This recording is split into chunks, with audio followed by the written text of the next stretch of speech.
নমস্কার, কেমন আছেন সবাই? আশা করছি সবাই ভালো আছেন, সুস্থ আছেন এবং মোস্ট ইম্পর্টেন্টলি পজিটিভ আছেন।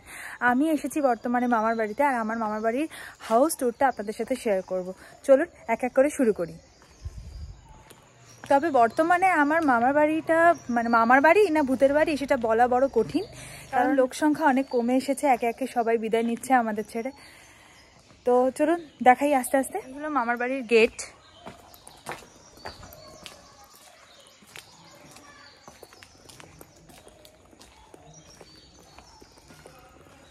এই আমাদের পুকুর।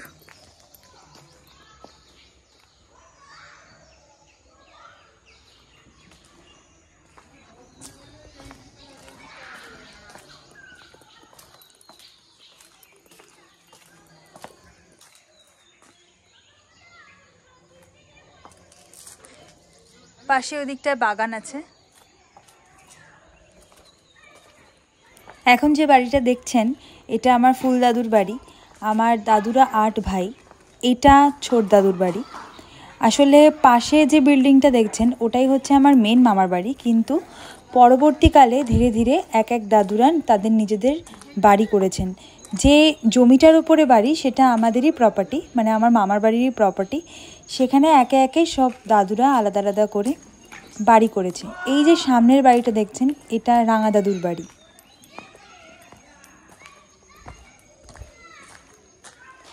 এই বাড়িটা থেকে যে দুটো পোর্শন এরকম বাইরে বেরিয়ে আছে পিলার দিয়ে দেখতে পাচ্ছেন, একটা আমার শেষ দাদু ঘরটাকে একটু বাড়িয়েছে, একটা আমার নতুন দাদু তার ঘরটাকে একটু বাড়িয়েছিল। অ্যাকচুয়ালি বাথরুমের খুব অসুবিধা থাকার জন্যই তারা বাড়িটাকে একটু বাড়িয়েছে, কেউ কেউ আলাদা বাড়ি করেছে। বাড়ির সামনে এই যে মাঠটা দেখছেন, ছোটোবেলা থেকে দেখে আসছি যে এই মাঠে গ্রামের বাচ্চা থেকে বুড়ো সবাই এই মাঠে খেলাধুলো করে, সে বিভিন্ন রকম গেম। আর এই যে জানলাটা দেখাচ্ছি এই জানলাটাতেই মানে এটাই আমার দাদুর ঘর, এখানে এসেই আমরা থাকি। এইটাই হলো আমার মামার বাড়ির মেন বিল্ডিং। এবার আস্তে আস্তে ওই যে বললাম সব দাদুরা বাড়ি করেছে। যে গেটটা প্রথমে দেখালাম আপনাদের ওটাই হচ্ছে আমার মামার বাড়ির মেন গেট। কিন্তু ভাবলাম শুধু মামার বাড়িটা কেন, আশেপাশের পরিবেশটাও একটু দেখাই আপনাদের। তো ওই যে গেটের পাশ দিয়ে একটা রাস্তা চলে গেছে, ওই রাস্তাটা দিয়ে এখন হেঁটে যাচ্ছি। তো এই বাড়িটা ভাবলাম আপনাদেরকে একটু দেখাই। ছোটোবেলা থেকেই এই বাড়িটা আমি এইভাবেই দেখে আসছি। অনেকের কাছে শুনেছি যে এখানে কিছু প্যারানর্মাল অ্যাক্টিভিটিস দেখতে পাওয়া যায়, অনেকে সেগুলো অনুভবও করেছে। আর এই যে সামনের বাড়িটা আমি এখন আঙুল দিয়ে দেখাচ্ছি, এখান থেকেও একটা ব্যক্তি মানে ঝাঁপ দিয়ে নিজের প্রাণ নিয়েছিলেন। তো আগে না কি হতো, যখন ছোটোবেলায় আমি মামার বাড়ি আসতাম, বিকেলবেলা চপ মুড়ি চা এগুলো নিয়ে বসে একটা সুন্দর আড্ডা হতো, আর গল্পের মূল বিষয়টাই হতো ভূত। তো এই সমস্ত গল্প আলোচনা হতো আর কি। তো পাশ দিয়ে যে পিঙ্ক কালারের বাড়িটা মানে আমার মামার বাড়িটা যেটা দেখতে পেলেন, ওইখানটা তো আগে এরকম ছিল না, ওটা একটা বারান্দা ছিল। ওটা আমার এখন দিদি দাদুর রান্নাঘর আর বাথরুম বানিয়ে নিয়েছে, তো ওখানেই বসে গল্পটা হতো।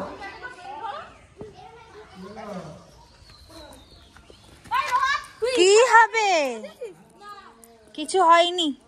আমি মামার বাড়িটা একটুখানি ফটোতে তুলে রাখছি, সবাইকে তুলে রাখছি।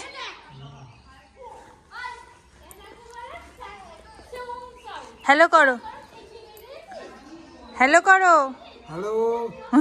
ইনি আমার দাদু, আর এই মন্দিরটি হলো তাঁর বাবার তৈরি করা ঠাকুর মন্দির, যেখানে মা দুর্গার ঘট বসানো আছে এবং এখনও দুর্গাপূজার সময় এখানে মূর্তি তৈরি করা হয়, করে তারপর পুজো করা হয়।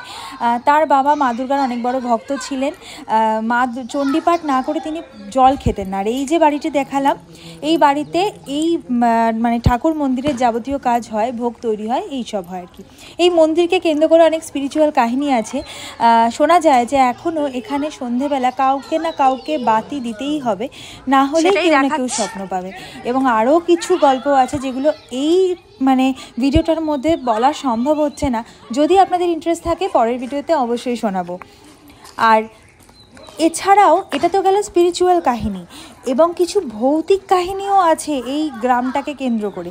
এই যে বাড়িটি দেখছেন, এই বাড়িটিতে একটি মেয়ে থাকতো, তার নাম ক্ষমা। তার জীবনে সে অনেক দুঃখ কষ্ট পেয়েছে, সেই কারণেই সেই মানবিমান থেকেই ঠিক দুর্গাপুজোর সময় যখন ঠিক এই পজিশনটাতে যখন প্যান্ডেল করা হয়েছিল, ওই প্যান্ডেল থেকে তিনি ফাঁস দেন আর কি, মানে সুইসাইড করেন। তো কিন্তু মানে কোনো রকম অসুবিধা কিন্তু দুর্গাপুজোয় হয়নি, মানে কোনো রকম ব্যাঘাত ঘটেনি।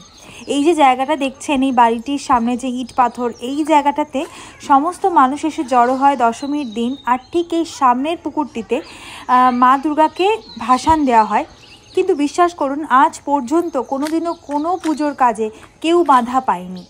তবে লোকমুখে শোনা যে অনেকেই তার মৃত্যুর পর তাকে নাকি দেখতে পেয়েছেন। তবে এই ঘটনার কতটা সত্য কতটা মিথ্যে যাচাই করা তো বড় কঠিন, কিন্তু অনেকের কাছ থেকেই শোনা গেছে তাকে নাকি দেখা গেছে। আরও একটি কাহিনী বলি। এই যে সরু রাস্তাটা এক ঝলক দেখালাম, পুকুর পাড়ের পাশ দিয়ে চলে গেছে, একটু যেতেই ওই একটা জায়গা পড়ে, ওই জায়গাটার নাম হলো কালভৈরবতলা। কেন কালভৈরবতলা সেই ঘটনাটা ছোট্ট করে বলি। যখন হিন্দু মুসলমান রাইট হয়েছিল তখন ঠিক ওই জায়গাটাতে মানে আমার মামার বাড়িতে হিন্দু মুসলমান রাইট হয়েছিল। তো ওই জায়গাটাতে পার্টিকুলারলি হিন্দু মুসলমান হিন্দুকে ধর থেকে দেহ আলাদা করে দিত, এবং কিছুদিন পরে মানুষজন ওখানে রাতের অন্ধকারে কিছু স্কন্ধ কাটা জাতীয় প্যারানর্মাল বডি দেখতে পায়। ভূতের গল্প বলতে বলতে মায়ের ঘরটাও এক ঝলক দেখিয়ে নিলাম। যাই হোক, ভূতের গল্প বলছি তো মনটা যেন একটু শান্ত হলো। প্রচুর প্রচুর কাহিনী আছে, বলে শেষ করা যাবে না।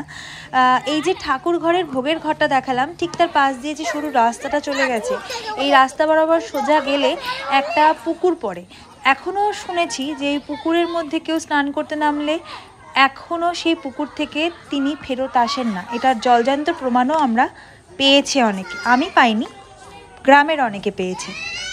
তো ওই এখানে একটা আঙুল দিয়ে দেখাচ্ছি, একটা বাড়ির মাথা। প্রথমেই দেখালাম যে ওই বাড়িটি থেকে একজন ঝাঁপ দিয়ে নিজের প্রাণ ত্যাগ করেছেন, ওই বাড়িটার মাথাটা এখান থেকে দেখা যায়, সেটাই আপনাদেরকে ইন্ডিকেট করে দেখাচ্ছি।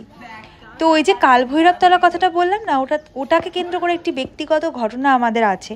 আমার দিদা একবার ওই রাস্তা বরাবর তার দুই ছোট্ট ছোট্ট দেওরকে নিয়ে বিয়ে বাড়ি অনুষ্ঠানে গেছিল। তো ওইখান থেকে ফেরার পথে, এখানে বলে রাখি যে আমার দিদা বিয়ে বাড়ি যেহেতু গেছিলো তাই সুগন্ধি এবং মাথায় বেল ফুল বেঁধেছিল। তো ফেরার পথে ওখান দিয়ে আসতে গিয়ে হঠাৎ তার গা ভার করে এবং বাড়ি আসার পরে তার ধুম জ্বর হয়। মা তখন খুব ছোট্ট, 1 বছর বয়স হবে।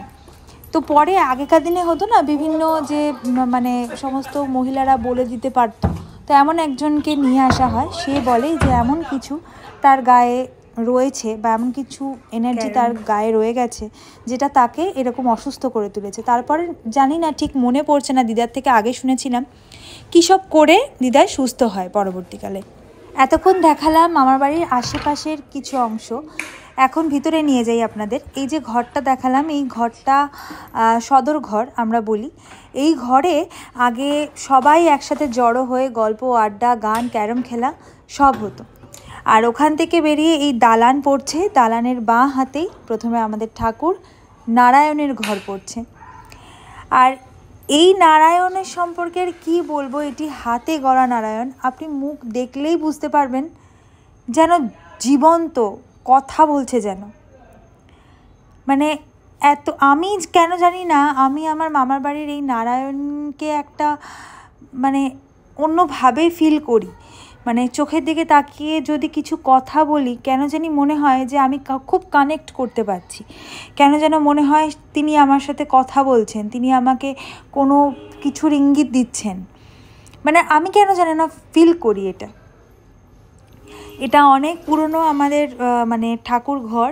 এখানে মানে অনেক দিন আগের থেকে, মানে আমার দিদা যখন বিয়ে করে আসে তখন থেকেই প্রায় এখানে মানে পুজো হচ্ছে। যদিও প্রথমে ঠাকুর ঘর ছিল বাড়ির সবার উপরে, মানে 3 তলার ছাদে, কিন্তু পরবর্তীকালে পুজোর সুবিধার্থে এই নারায়ণকে নিচে প্রতিষ্ঠা করা হয়। এটি হলো মা মনসার ঘট। কেন মা মনসার ঘট? কেননা আমার মানে একটা ছোট্ট কাহিনী বলি। এই মামার বাড়িতে না, আমার মামার বাড়িতে বলুন বা আশেপাশে, যেহেতু গ্রামাঞ্চল, তাই মানে দেখতে পাওয়া যায়, মানে বুঝতে পারছেন কার কথা বলছি, মা মনসার বাহনকে দেখতে পাওয়া যায়। কিন্তু বলতে নেই কোনো দিনও কোনো রকম ক্ষতি আজ পর্যন্ত কারু খেয়ে করেনি। 3 তলা বাড়ি ধরেই এরকম লম্বা লম্বা দালান। এখনও পর্যন্ত দুর্গাপুজো ভাইফোঁটায় এই দালানে সব বেঞ্চ পেতে এখনও একসাথে বসে খাওয়া দাওয়া হই হুল্লোড় গল্প হয়। যদি কখনো সম্ভব হয় আপনাদের সাথে অবশ্যই শেয়ার করব, মানে যদি কখনো মামার বাড়িতে দুর্গাপুজোয় ভাইফোঁটায় যেতে পারি আপনাদের সাথে অবশ্যই শেয়ার করার চেষ্টা করব। প্রতি বিজয়া দশমীতে ওই যে দুর্গা দালান দেখালাম, ওখানে দুর্গাপুজো হতো এবং দশমীর দিন অবশ্যই দুর্গা প্রতিমা ভাসান যাবে, এটাই নিয়ম ছিল। কিন্তু মানে একবার অনেক বৃষ্টি হওয়াতে, তখন দিদা সদ্য 2 বছর বিয়ে হয়ে এসেছে, মা তখন গর্ভাবস্থায়, বৃষ্টি তুমুল হওয়াতে সবাই ডিসিশান নিল যে এবারের মতো আজকের দিনটা থাক, একাদশীর দিন দুর্গা ভাসান যাবে, মানে দুর্গা প্রতিমা ভাসান যাবে। তো সবাই খেতে বসেছে, এমতো অবস্থায় আমার দিদা হঠাৎ দেখে একটি বাচ্চা মেয়ে লাল পাড় সাদা শাড়ি পরে চুল খুলে যেন সিঁড়ি দিয়ে নেমে আসছে। দিদা তখন প্রেগনেন্ট ছিল। হঠাৎ তিনি, তার শ্বশুর তখন বেঁচে ছিলেন, তাকে বলেন কথাটি এবং তিনি তৎক্ষণাৎ খাবার জাস্ট খেতে বসেছেন, উঠে বলেন আগে মা প্রতিমা ভাসান দেওয়া হবে, তারপর আমরা অন্নগ্রহণ করব। ঠিক তখনই সবাই ওই বৃষ্টি মাথায় করে যায় এবং মা দুর্গাকে ভাসান দেওয়া হয়, তারপর খাওয়া হয়। এরকম বহু কাহিনী আমার মামার বাড়িকে জুড়ে আছে। আগে তো লক্ষ্মী প্যাঁচা আমাদের মানে এই বাড়ির ছাদে সব সময় দেখা যেত। যাই হোক, সে থাক গল্প। এখন বলি যে এই যে বড় পিঙ্ক রঙের বাড়িটা দেখলেন, এটা হলো আমার মামার বাড়ির বিল্ডিং। সামনে টিউবওয়েল, আর এই যে ঘরটি, এই ঘরটি হলো বাথরুম। এর নিচে এই বাথরুমের ভিতরে ছোট্ট চৌবাচ্চাও আছে, আর সেটা দেখালাম না, অনেক দিন তো এখানে কেউ ঢোকে না, দরকার নেই আর রিস্ক নিচ্ছি না। আর এই যে ছোট্ট ছোট্ট ঘর, চাল দেওয়া মাথায়, এই ঘরগুলো রান্নাঘর ছিল প্রত্যেকটি দাদুর। এই ঘরটি আমার দিদার ঘর। এই জায়গাটিতে আমার বহু স্মৃতি জুড়ে আছে, মানে এই জায়গাটিতে বসতাম, রোদ এসে পড়তো, বসে থাকতাম আর দিদা রান্না করে করে দিত, খেলতাম, গল্প করতাম, প্রচুর স্মৃতি। মানে আমি ছোটোবেলায় এত মামার বাড়ি গেছি, মানে মামার বাড়িকে কেন্দ্র করে আমার প্রচুর স্মৃতি জুড়ে আছে। লোডশেডিং হয়ে যেত, উঠোনে এসে বসতাম, সবাই মিলে গল্প করতাম। সব দিদা দাদু তখন বেঁচে ছিল। মুড়ি মাখা, চা খাওয়া, মানে অন্য রকম একটা আনন্দ। আর আমার যেটা মনে পড়ে যে ওই জায়গাটা বললাম না, যে ওই জায়গাটাতে বসে থাকতাম, রোদ এসে পড়তো, খাবার খেতাম, যেটা আমার এখন এই মুহূর্তে বলতে গিয়ে মনে পড়ে যাচ্ছে, আমার দিদা বয়াম করে করে না আচার তৈরি করে রাখতো। তো আমি প্রত্যেক দিন দুপুরবেলা খাওয়া দাওয়ার পরে দিদা কাজ সারতো আর আমি ওই জায়গাটাতে বসে দিদার সাথে গল্প করতাম আর আচার খেতাম। আর এই যে জায়গাটায় আমি আঙুল দিয়ে দেখাচ্ছি, এই জায়গাটাতে এখনও দুর্গাপুজোর সময় কিংবা ভাইফোঁটার সময় সবাই এই উঠোনে সারি সারি হয়ে বসে আর গল্প করে, যে ট্রেন্ড বহু বছর আগের থেকে চলে আসছে। আর এই যে উঠোনটা, এটা ক্যামেরায় কতটা জাস্টিফাই করতে পারছি আমি জানি না, কিন্তু এটি বিশাল বড় উঠোন এবং এখানে মানে আমার মায়ের বিয়ে হয়েছে, আমার সমস্ত মাসি, আমার সেজো মাসি, ছোটো মাসি, নমাসি, সকলের বিয়ে প্রায় এই উঠোন থেকেই হয়েছে। আর আমাদের বাড়ির সামনে তো মাঠটা আছেই। এই তুলসী তলাটাকে কেন্দ্র করে আরও অনেক স্মৃতি আছে, যদিও এই ভিডিওটাতে আমি প্রথম থেকেই বলে যাচ্ছি, হয়তো শেষ পর্যন্ত এটাই বলে যাব যে প্রচুর স্মৃতি, প্রচুর স্মৃতি। আসলে সত্যিই তাই, যখন বলছি না একসাথে অনেক কথা মনে পড়ে যাচ্ছে, তাই বারবার বলছি প্রচুর স্মৃতি আছে, প্রচুর স্মৃতি আছে। এই তুলসী তলায় আমি প্রচুর খেলেছি, প্রচুর বসে এই তুলসী তলায় খেলেছি। যাই হোক, কিন্তু খারাপটা কোথায় লাগছে জানেন, এই মামার বাড়িটা পুরোটাই এখন ফাঁকা, ম্যাক্সিমাম মানুষ মারা গেছেন। বর্তমানে এই বাড়িটিতে আমার দাদু দিদা, আমার বর দাদু দিদার ছেলে, ছেলের বউ আর তাদের মেয়ে, এবং শেষ দাদু দিদা ছাড়া এই বাড়িটিতে আর কেউই থাকে না। তাই সবসময় গেটে এরকম বন্ধ করা থাকে। আমি দেখতেই পেলেন আমি বাইরে থেকে ধাক্কা দিলাম, খুললো না। আমার বিষয়টা জানা ছিল না, যেটা আমি পরে এসে দেখলাম, এবং পরে দিদাকে জিজ্ঞাসা করতে দিদা বললো যে আমাদের তো একটা সিকিউরিটি আছে, সেই জন্য সবসময় বন্ধ করে রাখি।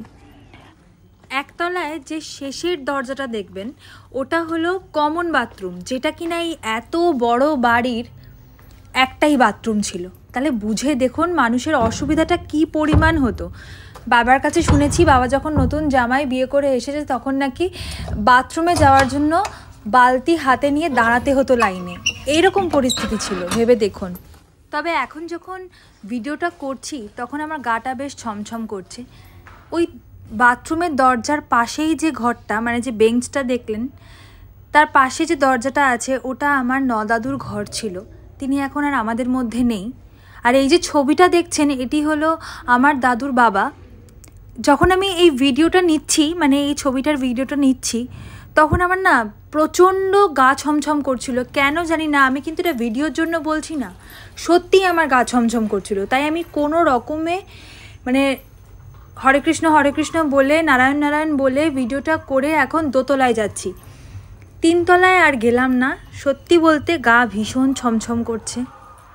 এই যে দোতলা, এই দোতলাতেই 3টে ফ্যামিলি থাকে, মানে আমার দাদু, শেষ দাদু এবং বড় মামা, বড় মামি এবং তার মেয়ে। এটি হলো এই যে সিঁড়িটি, এটি 3 তলায় যাওয়ার সিঁড়ি। যদিও আমি 3 তলায় গেলাম না, কেননা ওই যে গা ছমছম করছে। আর 3 তলায় কেউ থাকে না। এটি হলো আমার বড় মামাদের ঘর, আর বড় মামাদের একটি শোবার ঘর যেটা 3 তলার একটা কর্নারে আছে। আমি আর গেলাম না 3 তলায়। দাদুরা যে 8 দাদু বললাম, সেই 8 দাদুরই এটা ইয়াং এজের ছবি, মানে ইয়াং এজ না, মানে মধ্য এজ বলা যায়। তবে বাড়ির বড় হিসেবে যে বড়দাদু, তিনি এখন আর আমাদের মধ্যে নেই। পরবর্তী মানে মেজদাদু হিসেবে আমার দাদু, তিনি এখনও সুস্থ আছেন।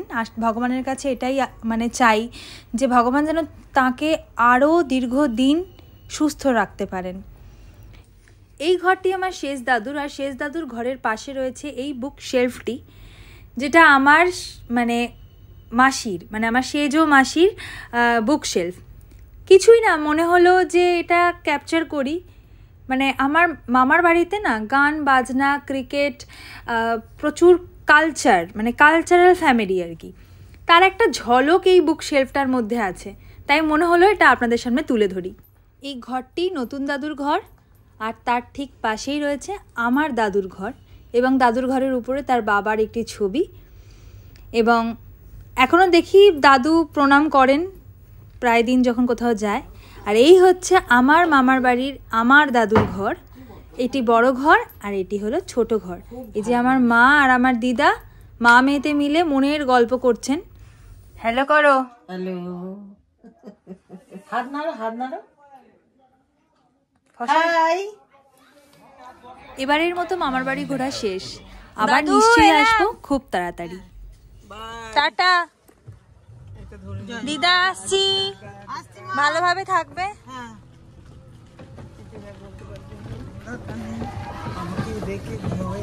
হ্যাঁ, প্রায় 4.5 বছর পর মামার বাড়িতে এসে 2টো রাত থাকলাম। এর আগে এসেছি, কিন্তু থাকা আর হয়নি।